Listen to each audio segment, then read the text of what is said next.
కూటమి ప్రభుత్వం శైలి వ్యవహారం ఈరోజు బెల్ట్ షాప్లో రాష్ట్ర వ్యాప్తంగా చూస్తున్నారు మీరందరూ కూడా. పెనుగొండ నియోజకవర్గంలో అయితే నిజంగా ప్రతి ఒక్క విలేజ్లో కూడా ఏరై పారుతా ఉంది. ఎక్కడ చూసినా కూడా కూటమి ప్రభుత్వానికి చెందిన లీడర్లు అందరూ కూడా ఈరోజు బెల్ట్ షాప్లో కూర్చుంటున్నారు, లిక్కర్ షాప్లో కూర్చుంటున్నారు. వాళ్లే దాన్ని నడుపుతున్నారు. గవర్నమెంట్ చెప్పిన రేట్ వేరే, వాళ్ళు అమ్ముతున్న రేట్ వేరేగా చూసుకుంటున్నాం.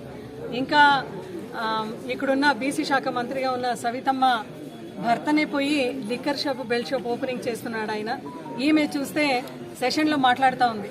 జగన్మోహన్ రెడ్డి గారు ఎక్కడెక్కడ బటన్ నొక్కినారో, so direct beneficiary account transfer అయిందో వాళ్ళందరూ కూడా బానిసలు అయినారు మద్యానికి, మళ్ళీ గంజాయికి అని. ఈరోజు సవితమ్మకు నేను ఒకటే ఛాలెంజ్ చేస్తున్నాను.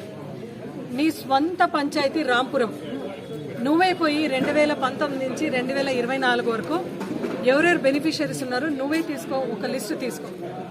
నీ స్వంత పంచాయతీ రాంపురంలో ఏ మహిళ అయితే, రైతు అయితే నిజంగా గంజాయికి బానిస అయినారో ఒక ఇద్దరు ముగ్గురిని నువ్వు చూపియమ్మా.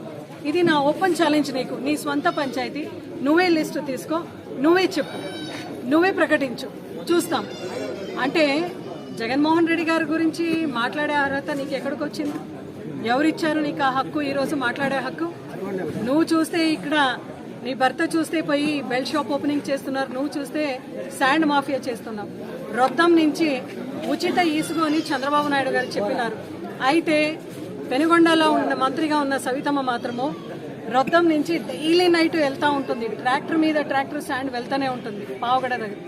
అదేవిధంగా పరిగి నుంచి బెంగళూరుకు తరలిస్తున్నారు, కర్ణాటకకు తరలిస్తున్నారు. దీన్ని నిజంగా పోలీస్ వ్యవస్థ ఖచ్చితంగా కఠినమైన చర్యలు తీసుకోవాలి. ఎందుకంటే